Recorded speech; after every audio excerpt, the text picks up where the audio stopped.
இது ஒரு பதில சொல்லிச்சு எனக்கு.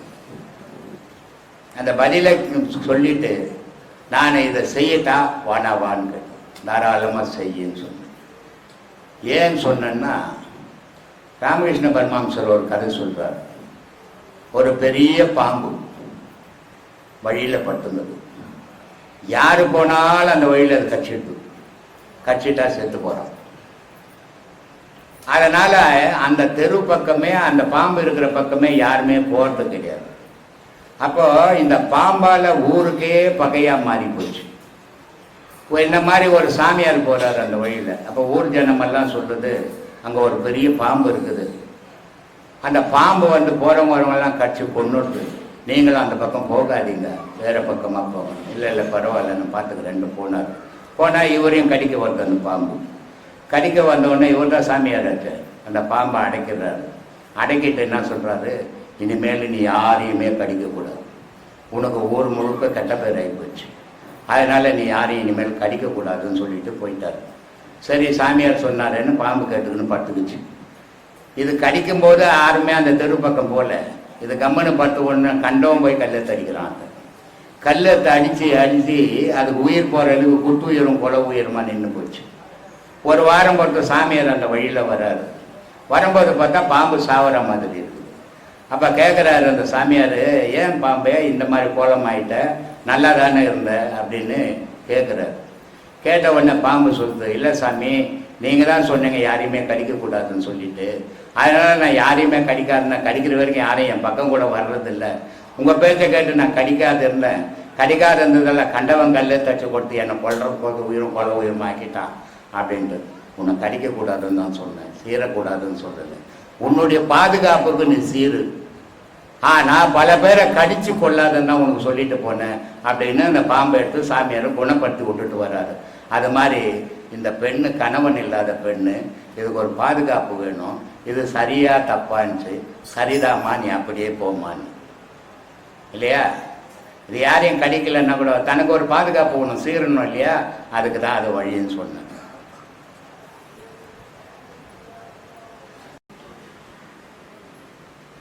இப்ப விபத்தால இறந்துடுறாங்க சாமி, விபத்துல இறந்துடுறாங்க.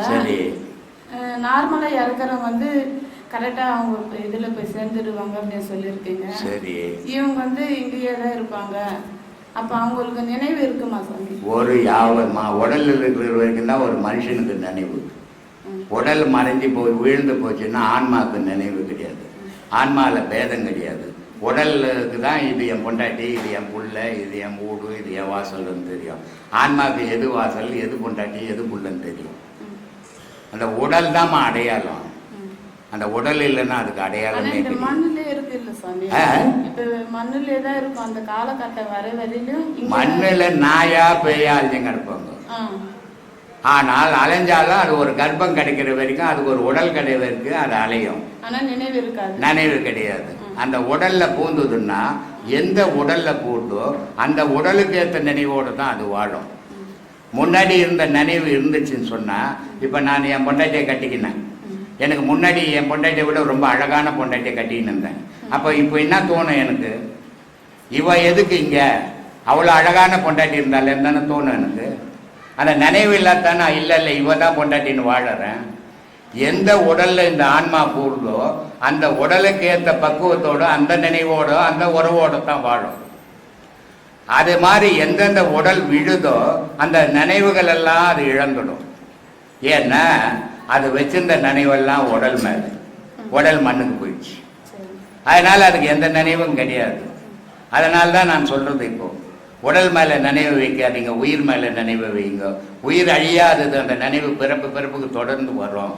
உடல் மேல வைக்கிற நினைவெல்லாம் மண்ணோட மண்ணா போயிடும் அப்படின்னு பச்சு சொல்லின்னுக்கிறோம்மா. ஆத்மாவனம் விதின்னு சொல்றாங்க ஐயா. பிறந்த குழந்தை இறந்த உடனே அது தலை விதின்றாங்க. விதி அது என்னவா இருக்குது ஐயா? விதி என்னவாயா இருக்குது? அது காத்து நெருப்பமா இருக்குது. தலையெழுத்து என் தலையெழுத்து, எது போனாலும் என் தலையெழுத்து இப்படியா இருக்கும். ஆமா, அப்படின்னா அது தலையெழுத்து ஏன் இந்த வார்த்தை சொல்கிறாங்க? ஒருத்தன் பிச்சைக்காரனா வாரான், ஒருத்தன் கோடீஸ்வரனா வாரான். அவன் தலையெழுத்துப்படி அவன் கோடீஸ்வரனானா, இவன் தலையெழுத்துப்படி பிச்சைக்காரனாகிறான். இப்போ திடீர்னு போயினே இருக்கிறான், பைக்கில் வீழ்ந்து இறந்து போயிடுறான், சாவட்டும். அதுக்கு மரணம் வந்து அவனுக்கு விதி முடிஞ்சு போச்சுன்னு சொல்கிறாங்க ஐயா. ஆமாம், எந்த வழியில் ஒன்றாலும் வர மரணம். 10 முதல்ல செத்து போடுவான், புல்லு தடிக்கு வந்து செத்து போடுவான். ஆமாய்யா, சாவுவான், எப்படி ஒன்றாலும் சாவுவான். அதுதான் அந்த விதி தான் என்னான்ட்டு கேட்டேன். அதுதான் இந்த காற்றும் நெருப்பும் சேர்ந்தது விதி. இது ரெண்டும் வெளியே போச்சுன்னா நீ படுக்குதான், நீ எப்போ போகிறேன்னு முடிவு பண்ணிக்கோ. பரமானந்தம் ஜீவானந்தம்னா என்னய்யா? நீ எந்த ஆனந்தத்தில் இருக்கிற? ஜீவானந்தத்தில். அவ்வளோதான், அதை தெரிஞ்சுக்கணும். போ, இன்னொருத்தரை பற்றி தேடாது, ஜீவானந்தத்தை பற்றி தேடாது, பரமானந்தத்தை பற்றி தேடு. பரமானந்தம்னா கடவுள், ஜீவானந்தம்னா நீ. 18 படி சொல்லியிருக்கீங்க சவரமலையில். அதில் வந்து 4 வேதம், 6 சாஸ்திரம், 8 குணங்கள் சொல்லிக்கிறீங்க ஐயா. அது விளக்கம் வேணும் ஐயா. என்ன விளக்கம் வேணும்? அதான் சொல்லிக்கிறேன். அதான் 4 வேதம், 6 சாஸ்திரம், 8 குணங்கள் சொல்லிக்கிறீங்க ஐயா. பாஸ்கரமா? பாஸ்கரமா? சாஸ்திரம். ஆமாம். 6 சாஸ்திரம், 4 வேதங்கள், 8 குணங்கள் சொல்லிக்கிறீங்க ஐயா. ஆமாம். அது குணங்கள் என்ன விளக்கம் வேணும் ஐயா? அதை தான் சொல்லிக்கிறேன். அதை கேட்டு தானே கேட்குறீ நீ. இன்னொரு வாட்டி சரியாக போட்டு கேளு. அதை அதில் சொல்லிக்கிறேன் எல்லாம். ஆத்மான ஐயா சொல்லுங்க. வேலூர்லேருந்து வரேன் ஐயா. வேலூர்லேருந்து வரேன் ஐயா. வேலூரா? 4 உபதேசம் வாங்கிக்கிறேன். ஒரு 2.5 வருஷமாக வந்துங்கிறேன் ஐயா. 2.5 வருஷமாக வந்துங்கிறேன். சரி. உங்கள் அருளால் பாடம் சரியாக பண்ணுவேன், ஒரு நல்ல நிலைக்கு இருக்கிறேன் ஐயா. உங்கள் அருளால் பாடம் ஒழுங்காக பண்ணவே உபதேசம் வாங்கி ஒரு நல்ல நிலையில் இருக்கிறேன் ஐயா. சரி. எனக்கு ஒரு கேள்வி ஐயா. ஒரு குடும்பத்தில் 6 பேர் இருக்கிறோம். 6 பேரில் ஒருத்தர் மட்டும் ஒரு நல்ல வறுமை இல்லாத, எந்த சாப்பாடு எதுவும் கஷ்டம் இல்லாத நடக்கிறாங்க. 5 பேரும் பிறந்தவங்க ரொம்ப கஷ்டப்படுறாங்களே. அது 5 பேரும் கேட்டார் விதிப்படின்னு. 5 பேருக்கும் ஒரு அதான் அவன் விதிப்படி 5 பேர் இருந்தானா 50 பேர் இருந்தானா அவன் விதிப்படி தான் வாழ்வான் முதல்ல. அதனால தான் பல வீடியோக்களில் சொல்கிறேன், நல்லா உழைக்க தெரிஞ்சுக்கணும் முதல்ல மனுஷன். அந்த உழைப்பு வந்து அவனை காப்பாற்றிட்டோம். இன்னைய உலகத்தில் வந்து பசி பட்னியாக இருக்க வேண்டிய அவசியமே கிடையாது. காகிதம் பொறுக்கிறவங்க கூட பசி பட்னியாக இல்லை. ஆனால் உழைப்பு இல்லாத உட்காந்திங்கன்னா பசி பட்னி வரதான் செய்யும். நம்ம உழைச்சி நம்ம சாப்பிட்ணுன்ற எந்த தொழில் ஒன்றா செய்யலாம். திருடாதான் அட்டும், சொத்தை கொள்ளடிக்காமல் உழைப்பு, உடல் உழைப்பால் எதை செய்தினாலும் நீ சாப்பாட்டுக்கு பஞ்சமே இருக்காது. அதுவும் தமிழ்நாட்டில். ஏன்னா தமிழ்நாட்டில் 5 ரூபாய் இருந்தாலும் சாப்பிட்லாம், 500 ரூபாய்க்கும் சாப்பிடலாம். வடநாட்டு பக்கம் போனீங்கன்னா அப்படிலாம் சாப்பிட முடியாது. வடநாடு பக்கம் போனால் சோறு கிடைக்கிறது துட்டு இருந்தால் கூட கஷ்டம். ஆனால் தென்னாட்டில் என்ன எவ்வளோ இருந்தாலும் இந்த அம்மா உணவுன்னு இந்த 1.5 ரூபாய் கொடுத்தா சாப்பிட்லாம். சாப்பாட்டுக்கு எப்படி கஷ்டம் வரும்? அப்போ வேலை வெட்டி செய்யாத உட்காந்துங்க இருப்பான் பொழுது, யாருன்னா கொடுத்தா சாப்பிட்லான்ட்டு. அது மாதிரி இருக்கிறவங்க எப்போவுமே வாழ்நாள் ஃபுல்லாக கஷ்டப்பட்டு சாவான். அப்படிப்பட்டவெல்லாம் இருக்கிறதோடு செத்து போகிறது மேல். தான் உழைப்பில் தான் வாழணும். என்னால் முடிஞ்சால் 4 பேருக்கு கொடுப்பேன், முடியலையா நான் யாரும் கொடுக்க மாட்டேன், என்ன வரைக்கும் நான் சாப்பிட்ணும். ஆனால் அடுத்த உழைப்பில் நான் சாப்பிட்டேன்னா மிருகம் மாதிரி, அது மனித மாதிரியே கிடையாது.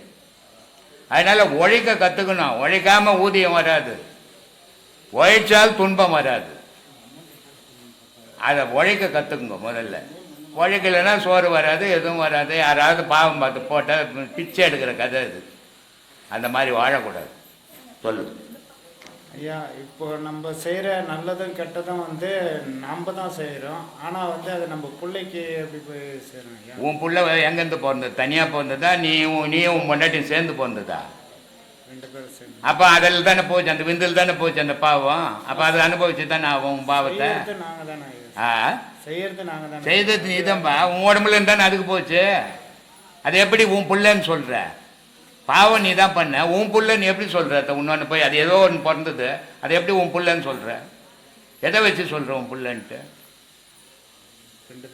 எப்போ உன் விந்துலேருந்து போச்சு? பாவம்ன்றது விந்தில் தான் இருக்குது. அதனால தான் சொல்கிறான், மூலமான குளத்திலே முளைத்தெழுந்த கோரையை காலமே எழுந்து 4 கட்டு அறுப்பீராகில் பாலனாகி வாகலாம் பரபிரமம் ஆகலாம்னா. ஒரு மனுஷனுடைய செய்கிற நல்வினை தீவினை எங்கடாகுன்னா விந்தில் தான் இருக்குது. அந்த விந்தில் எது எது உருவாகுதோ அதெல்லாம் அந்தந்த காலத்துக்கு ஏற்ற மாதிரி அது குணத்துக்கு ஏற்ற மாதிரி பிறக்கும். அப்போ அந்த எல்லா பாவத்தையும் அதை அனுபவிக்க தான் செய்யும்.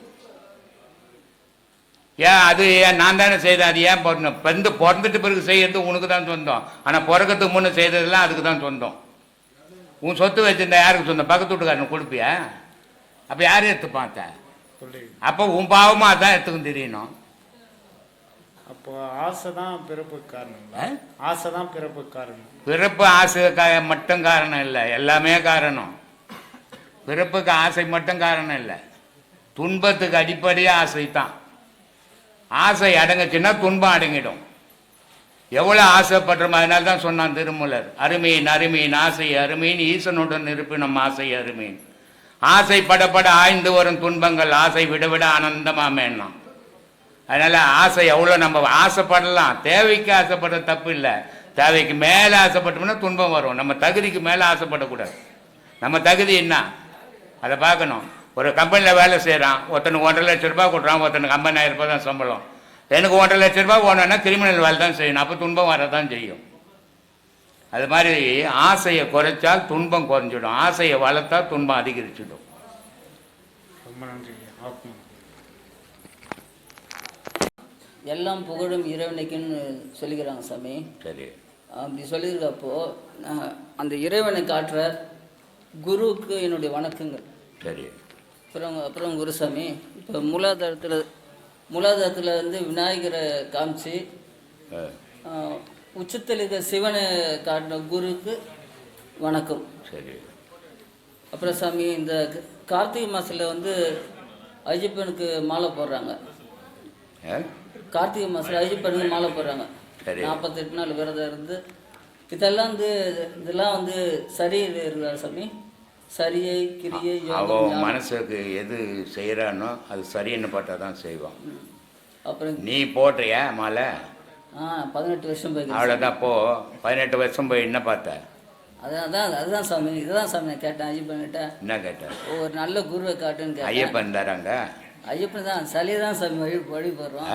அந்த சிலையை தான் ஐயப்பனா. ஐயப்பன் சிலை கிட்ட தானே வழிபட்ட. அது ஐயப்பன் சிலை எல்லா கோயில்லையும் சிலை இருக்குது, எல்லா சாமி சிலையும் இருக்குது. ஆனால் சாமி இருக்குதாங்க. இதுதான் சாமி கேட்டுன்னு இருந்தேன். ஸோ அப்படி பார்த்து கேட்குறப்போ நல்ல குருவை காட்டுன்னு சொல்கிறப்போ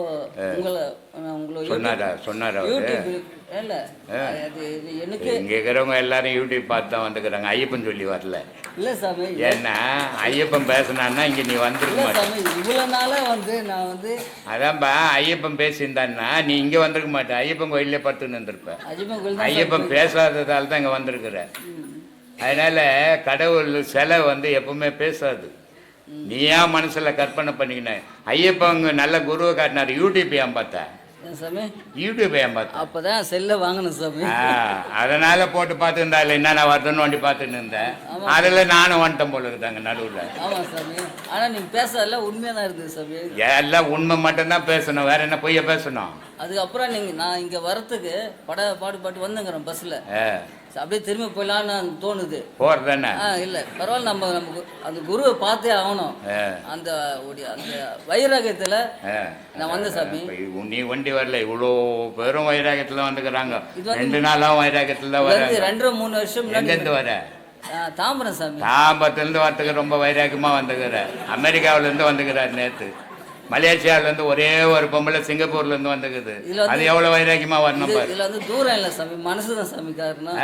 தூரம் கிடையாது. அப்புறம் என்ன, மனசு இருந்தால் எப்போ வேணா வரலாம், எப்போ வேணா போகலாம். டெய்லி கூட நந்தே வரலாம் தாம்பரத்தில். நீங்கள் வாக்கிங்க 2002 தேடிக்கிறேன் சாமி.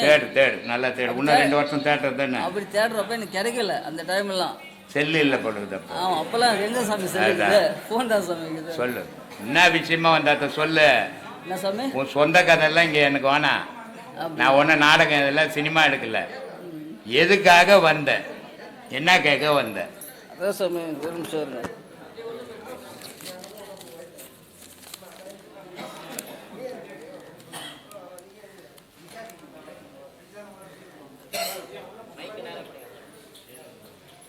டீ கொடுக்கல மைக்கு இது இப்போதானே ஏதின்னு வந்துக்கிட்டாரு. எல்லாம் படிச்சு கிச்சு தான் கேட்கணும். அவர் சுயமாக கேட்க முடியாது அவரால். நல்ல சாமி நல்ல ஆன்மீக குரு எப்படி சாமி இருப்பாங்க? துணியெல்லாம் அவுத்து போட்டு இருப்பான். என்ன சாமி? துணியெல்லாம் அவுத்து போட்டு நிர்வாணமாக சுற்றுவான்பா. மெய் சீடன் சாமி. மெய் சீடன், உண்மையான சீடன். மெய்யே சீடன் எப்படி இருக்கணும் சாமி? வீடு வாசலெல்லாம் விட்டுட்டு குருவே கதின்னு உட்காந்துக்கணும். இந்த உலகத்துல சாமி. அதான் இந்த உலகத்துல தான், வேற எந்த உலகங்குது? 18 வருஷம் போய்கிற ஐயப்பங்கிட்ட இதெல்லாம் கேட்காத வந்துக்கிற பாரு. அதான் சாமி உங்ககிட்ட கேட்குறேன். அப்போ ஐயப்பன் ஒன்றும் பேசல பாவம். ஆமா சாமி, நிறைய கேட்க வந்தேன், என்னால் கேட்க முடியல சாமி. முடியாது. ஓகே சாமி, ஆத்மாவோட ரொம்ப நன்றி. கணவன் என்றவன் பிறந்த உடனே நமக்கு வரல, மனைவி என்றவ பிறந்த உடனே வரல, பிள்ளைங்களும் நம்மளுக்கு பிறந்த உடனே வரல. எல்லாமே நம்மளுடைய பயணத்தில் இடையில வந்துட்டான். ஆனால் கணவன் மனைவி பிள்ளைங்க எல்லாம் ஒன்றா ஆயிட்டோம். இப்போ ஒரு கூட்டு குடும்பம் மாதிரி இருக்கிறோம். ஒருத்தரை விட்டு பிரிய முடியாமல் இருக்கிறோம். ஆனால் இந்த பிரிவு மரணம் பிரிச்சிடுமே இல்லையா? கணவனுக்கு நம்மளை விட்டு பிரிஞ்சிடுறாரு, பிள்ளைகள் நம்மளை விட்டு பிரிஞ்சிடுறாங்க, மனைவி நம்மளை விட்டு பிரிஞ்சிடறா. இது ஒரு டூரிஸ்ட் சென்டர் மாதிரி. எல்லாரும் சேர்றோம், எல்லாரும் சந்திக்கிறோம், எல்லாரும் பேசுகிறோம், எல்லாரும் பிரிஞ்சிடவும் போகிறோம். ஆனால் இந்த உடலை விட்டு உயிரும் பிரிய போகுது. இதுவும் ஒன்றும் கடைசி வரைக்கும் இருக்க போகிறதில்லை. ஆனால் பிரிஞ்சால் கூட நினைவுகள் உண்டாக்குறது இந்த ஒரு பாதை ஒண்டி தான். அந்த நினைவோட பயணம் பண்ணுங்க, உங்களுக்கு ஒரு நல்ல வழி கிடைக்கும். இன்னைக்கும் பண்ணுறோம் சாமி. ரெண்டாவது இது பண்ணி வாங்கிக்கணும். இதில் எல்லாரும் அந்த லேடி இப்போ ஜென்ஸுங்களுக்கெல்லாம் இங்கே துணி கொடுக்குறோம். இங்கேயே வேஷ்டி டவல் விற்கிறோம், எடுத்துன்னு வந்து. ஏன்னா ஆம்பளைங்க போய் வாங்க முடியலன்னுட்டு அதை இங்கேயே கொடுக்குறாங்க. ஆனால் லேடிஸுங்களுக்கு அப்படி துணி கொடுக்க முடியாது. ஏன்னா அவங்களுக்கு இப்போ 500 ரூபாய் புடவை வேணும், அவங்க நினைப்பாங்க 300 ரூபாயில் புடவை எடுக்கலான்ட்டு. அது கிடைக்காது. அதே நேரத்தில் அவங்களுக்கு ஜாக்கெட்டு நம்ம தைக்க முடியாது. அதனால் தயவு செய்த லேடிஸுங்க உபதேசம் வாங்க வரவங்க எல்லாரும் ஒயிட் அண்ட் ஒயிட்டில் வாங்க. இங்கே கிடைக்காதது. அதனால் உங்களுக்கு முன்கூட்டி சொல்கிறேன், எல்லோரும் அங்கே கலரில் வந்துட்டிங்கன்னா உபதேசம் கொடுக்க மாட்டாங்க. ஒயிட்டில் வந்தால் தான் கொடுப்பாங்க. அதனால் கலர் ட்ரெஸ்ஸில் இங்கே ட்ரெஸ் எடுத்துன்னு வரலங்க, நான் மறந்துட்டேங்க, இல்லை அடுத்த வாட்டி எடுத்துன்னு வரேங்கன்னா உபதேசமும் அடுத்த வாட்டி தான் கிடைக்கும், இந்த வாட்டி கிடைக்காது. ரொம்ப நன்றி. பார்த்தேன், கடவுளை சேவித்தேன், கடவுளை கும்பிட்டேன், கடவுளை எனக்கு நல்ல வழி காட்டினாரு, கடவுளை என்னை கை விட்டுட்டாரு அப்படின்லாம் பேசுகிறாங்க. கடவுள் எந்த மனிதனுக்கும் நல்வழி காட்டுறதும் இல்லை, கடவுள் எந்த மனிதனை அழிக்கிறதும் இல்லை, கடவுளுக்கு அது வேலையும் இல்லை. நம்ம செய்த நன்மை தீமைகள் நம்ம வாழ்க்கைக்கு அடிப்படையாக அமையுது. நம்ம எவ்வளோ இந்த பிறவியில் என்னென்ன நன்மைகள் செய்கிறோமோ அதுக்கேற்ற மாதிரி அடுத்த பிறவி அமைப்போகுது. போன பிரிவில் எவ்வளோ நன்மைகள் செய்தோமோ அதுக்கேற்ற மாதிரி இந்த பிரிவில் வாழ்க்கை அமைஞ்சிருக்குது. இங்கே கடவுளுக்கே வேலை இல்லை. கடவுள் நம்மெல்லாம் நல்லா வாழணும்னு தான் நம்மளை படைத்தான்.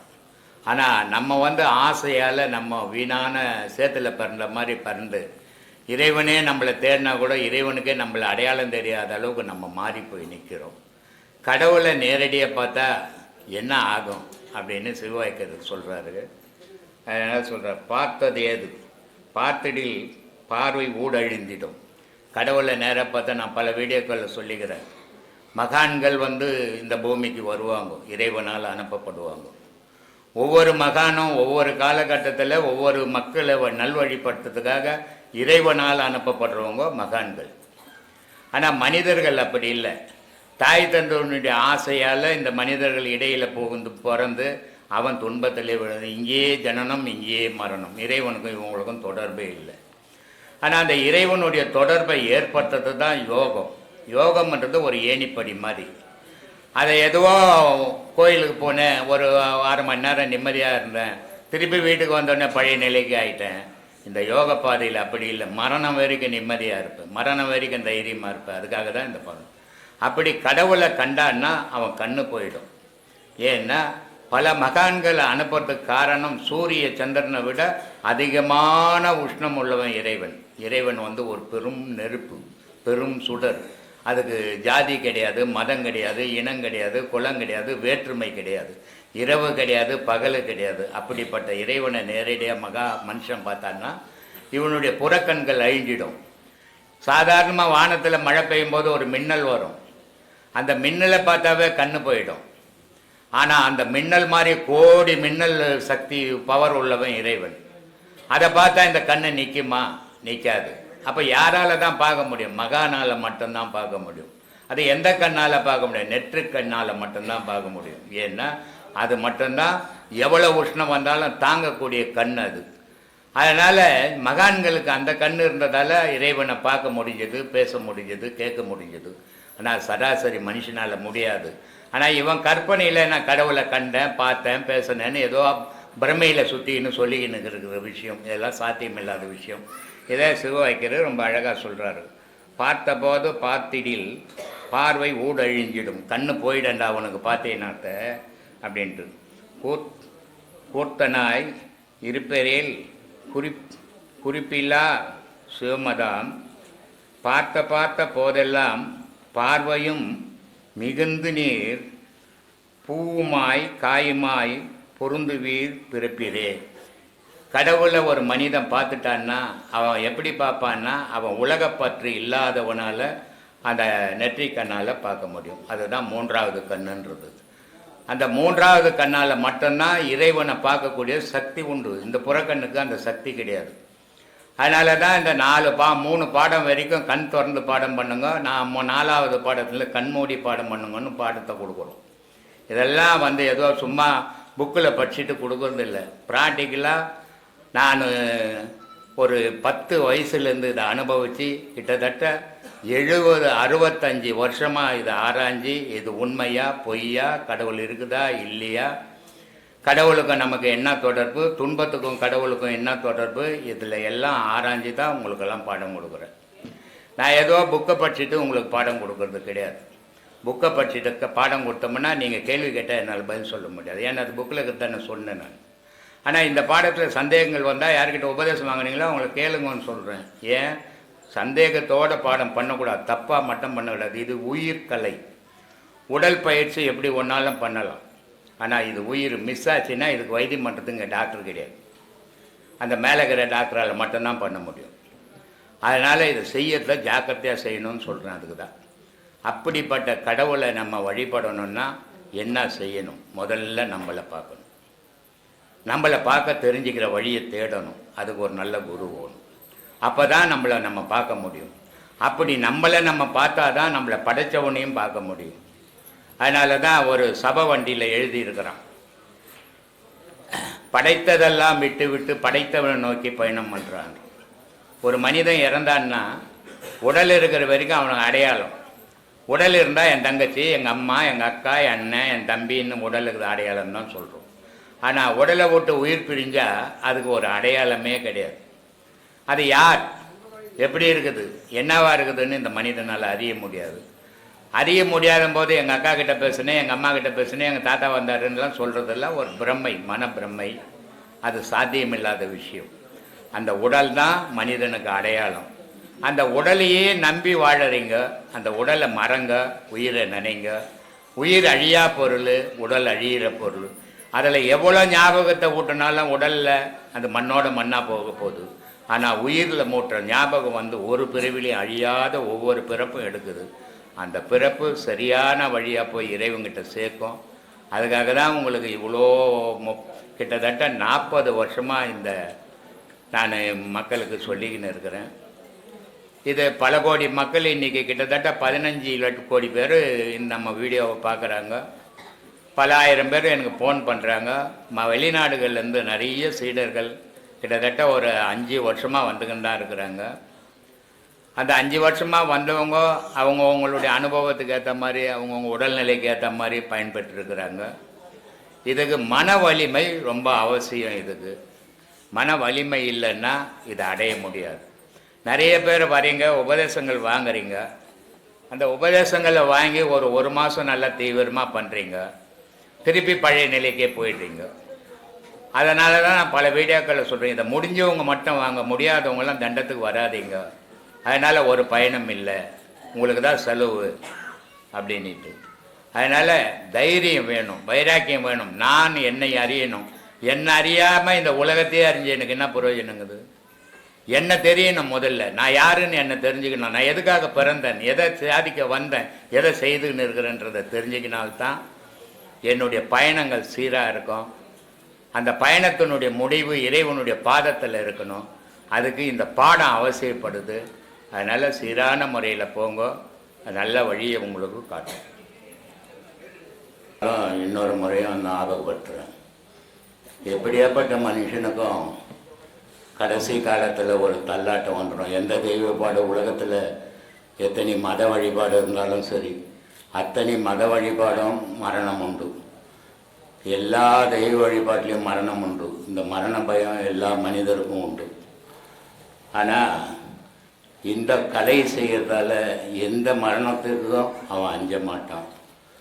எந்த நிலையிலையும் அவனுக்கு அந்த பயம் வராது. அந்த பயம் வராமல் இருக்கணும்னா மதத்தை வழிபடுறதால மனிதன் தள்ளாட்டம் வந்துடும். ஆனால் தன்னையே வழிபடும் போது அவனுக்கு அந்த தள்ளாட்டம் வராது. ஏன்னா மரணம்ன்றது நான் அடைய போகிறேன், இனி நான் இருக்க போகிறது இல்லையே அப்படின்ற நினைவு வரும்போது அவனுக்கு அந்த பயம் வருது. ஆனால் இந்த கலையை தன்னையே வழிபடும் போது நான் எப்பவுமே மரணம் அடையலையே, அடைய போகிறதும் இல்லையே அப்படின்னும் போது அவனுக்கு தைரியம் வருது. இந்த தன்னை அறிகிற கலை தான் இந்த ஆன்மீக கலை. ஆன்மீகம்ன்றது ஏதோ கோயிலுக்கு போகிறதால அது ஆன்மீகம் கிடையாது, அது பக்தி. சர்ச்சைக்கு போகிறதால அது ஆன்மீகம் கிடையாது, அது பக்தி. மசூதிக்கு போகிறதால அது ஆன்மீகம் கிடையாது, அது பக்தி. எல்லா மத வழிபாட்டில் போகிறதால அது பக்தியை சாருமே தவிர ஆன்மீகத்தை சாராது. ஆன்மீகம்ன்றது தன்னை யார் அறிகிறானோ அதுதான் ஆன்மீகம். தன்னுடைய மனம் போய் ஆன்மாவோடு இணைந்தால் அதுதான் ஆன்மீகம். அப்படிப்பட்ட ஆன்மீகத்தை அறியணும், அதை அடையணும் அப்படின்னா இந்த மனிதன் முதல்ல தன்னை அறியணும். நான் கடவுளை வழிபடுறேன்னா எந்த மனிதனாலேயும் கடவுளை வழிபட முடியாது. ஏன்னா கடவுள் தெரியாது. கடவுளை ஒன்றும் அட்ரஸ் கொடுக்கல உங்களுக்கு, இங்கே இருக்கிறேன் அங்கே இருக்கிறேன்னுட்டு. அதனால் முதல்ல தன்னை அறியணும், தன்னை பார்க்கணும். அப்போ தான் இந்த மோட்சம் முக்தின்றதுக்கு வழி. தன்னை அறியாதவனுக்கு அது வாய்ப்பே கிடையாது. அதனால் அந்த தன்னை அறிகிற கலையைத்தான் நம்ம சொல்லிக் கொடுக்குறோம். முதல்ல இந்த பூமிக்கு வரும்போதும் ஒரு தாயினுடைய கர்ப்பத்திலேருந்து எந்த கடவுளுக்கும் பேர் கிடையாது, எந்த ஜாதியும் கிடையாது, எந்த மதமும் கிடையாது. ஆனால் எங்கே வளரையோ அங்கே அதுக்கேற்ற மதத்தில் சாடுற, அதுக்கேற்ற ஜாதியில் சாடுற. அப்போ பிறப்பால் இயற்கையில் ஜாதியும் கிடையாது, மதமும் கிடையாது. செயற்கையால் தான் ஜாதி மதம் இனம் இதெல்லாம் வந்தது. அப்போ இந்த செயற்கையெல்லாம் இடையில் வர்றது தான் இயற்கை மனிதன் தான். அதனால தான் நான் பல வீடியோக்களில் சொல்கிறேன், எந்த ஜாதின்னு நான் இது வரைக்கும் இந்த ஆசிரமத்தில் கேட்டதே கிடையாது. யாரையும் என்ன பேருன்னும் கேட்டது கிடையாது. காரணம் என்னன்னா, எனக்கு எதுக்கு அந்த ஜாதி மதம்? நான் ஜாதி மதத்தை கடந்தவன், கடவுள் வழிபாட்டில் இருக்கிறவன். எனக்கு மதமும் கிடையாது, ஜாதியும் கிடையாது, குலமும் கிடையாது, கோத்திரமும் கிடையாது, நாடும் கிடையாது, மொழியும் கிடையாது.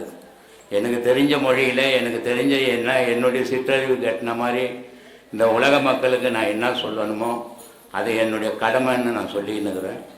நான் ஒன்றும் பெரிய படிப்பாளி இல்லை, பெரிய இலக்கணம் படிக்கலை, சரித்திரம் படிக்கலை, பூகோளம் படிக்கலை, ஸ்கூலுக்கு போகல, காலேஜுக்கு போகல. அனுபவ அறிவை வச்சு கேட்குறவங்களுக்கு பதில் சொல்லின்னுக்கிறேன். இந்த அனுபவம் ஒவ்வொரு மனிதனுக்கும் உண்டு. ஒவ்வொரு காலத்துலேயும் ஒவ்வொரு மனிதனுக்கும் ஒவ்வொரு அனுபவம் வரும். அந்த அனுபவத்தை எந்த மனிதனும் மறந்துடக்கூடாது. அதே நேரத்தில் ஒவ்வொரு மனிதனும் ஒவ்வொரு இடத்துல ஒவ்வொரு அவமானங்கள் வரும். அந்த அவமானத்தை மறந்துடக்கூடாது. இந்த அனுபவமும் அவமானமும் அவன் வாழ்க்கைக்கு ஒரு படிக்கட்டுகளாக மாற்றிக்கணும். அதுக்கு அவசியம் வைராக்கியம் தேவை. அந்த வைராக்கியத்தோடு இருக்கணும். தான் உழைக்கணும், தான் சாப்பிடணும். பிறர் உழைப்பில் நான் சாப்பிட மாட்டேன். என்னுடைய உழைப்பை ஒன்றா யாருக்காவது தர்மம் பண்ணுவேனே தவிர நான் அடுத்தது வாங்குங்கன்ட்டு வாங்கி சாப்பிட மாட்டேன்ற மன வைராக்கியத்தோடு இந்த உலகத்தில் நீங்கள் ஒவ்வொரு வாழ்க்கையும் ஒவ்வொருத்தரும் வாழ்ந்தீங்கன்னா அது சுயமான வாழ்க்கையாக இருக்கும். பிறருடைய தயவில் இந்த உடல்லேருந்து உயிர் பிரிகிற வரைக்கும் வாழக்கூடாது. இன்றைக்கி பல இடத்துங்களில் பல தள்ளாட்டங்கள் வர்றது காரணம் என்னன்னா, தன்னை அறியாத இந்த மத வழிபாடு, ஜாதி வழிபாடு, குல வழிபாடுன்னு போகிறதுல தான் அவனுக்கு கடைசி காலத்தில் எந்த கடவுளும் எதுவுமே தெரியாமல் தடுமாறி போகிறான். கடவுள்ன்றது உனக்குள்ளே தான் இருக்குது. நீ தான் கடவுள். நீ இல்லைன்னா கடவுளுக்கு இங்கே வேலை கிடையாது. கடவுள்னு சொல்ல போகிறது எந்த மிருகமும் கிடையாது, மனிதனால் மட்டும்தான் சொல்ல முடியும்.